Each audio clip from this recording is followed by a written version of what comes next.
to suffocate before they even get to us. But we have to know ourselves first and foremost, know the law, and know each other. Get to love each other. Stop walking down the street and not speaking to your brother. Just seeing all this going on, it's frustrating.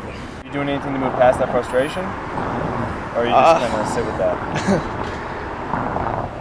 I mean, like I said, probably try not to think about it as much as possible.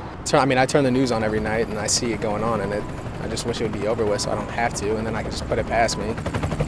I'm very, very hurt because I never thought in my lifetime that I would see that kind of reaction towards, the events that happened. Yes, we all are grieving about what happened to Michael, but I don't promote the violence. I used to work in Jennings. I used to work for a rent-to-own company, so I was very familiar with the apartment complex that he lived in. And honestly, my first opinion was, okay, it's Canfield Green.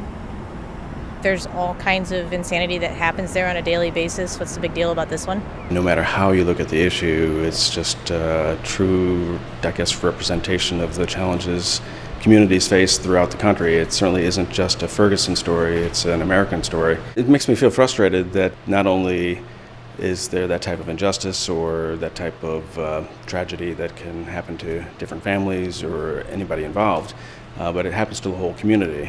I feel that it's affecting the schools. The schools? Yeah, because I was really looking forward to go to school. I'm becoming a freshman, and I'm really excited. When I found out that we didn't have school this whole week, it kind of bummed me out. I can't talk at home, and it's crazy because I just can't. And then my grandmother doesn't understand it, even though she's like 67. And she's like, why are you out there? It's dangerous. Like, because you guys did this before, and we're back at it. But we don't want this anymore. This is it.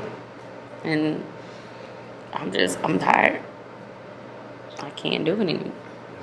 It'd be nice if the police would actually sit there and listen to the community. The police listen to their concerns and their frustrations, and then the community listen to the police. They still got to hold the law because that's part of their jobs. I don't think there's a lot of communication going on between the two sides. Otherwise, this might be all over.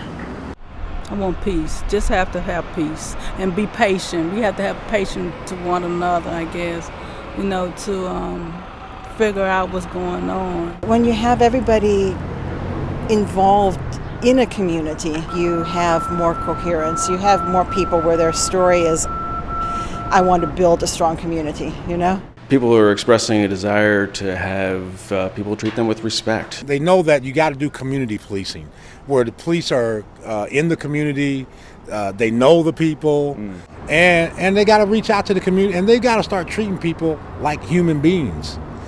The only reason I remain peaceful because Michael Brown's mother said that's what she wanted.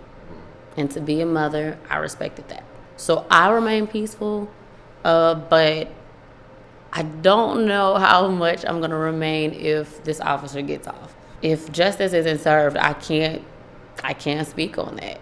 Because after that, everyone who has dedicated their time, their lives into this, we've basically been spat on. Like, you just spit on me, you might as well cock back and just spit it out.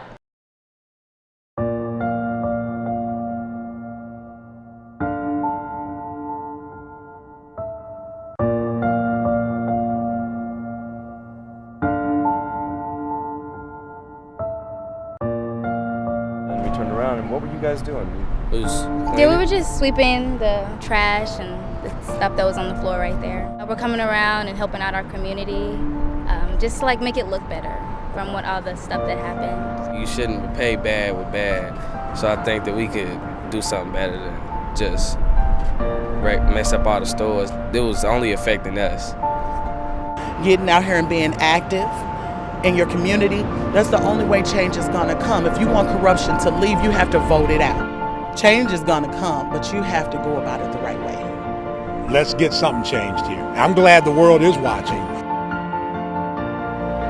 I hope peace comes out of this. I hope reconciliation comes out of this. But most of all, I hope love comes out of this. It almost hurts me because it's for my daughter. It's so that she doesn't have to go through this. So she doesn't have to get tired of hearing this. And I've heard this so many times growing up, and I'm tired. And I mean, that's how I was arrested, because I was tired.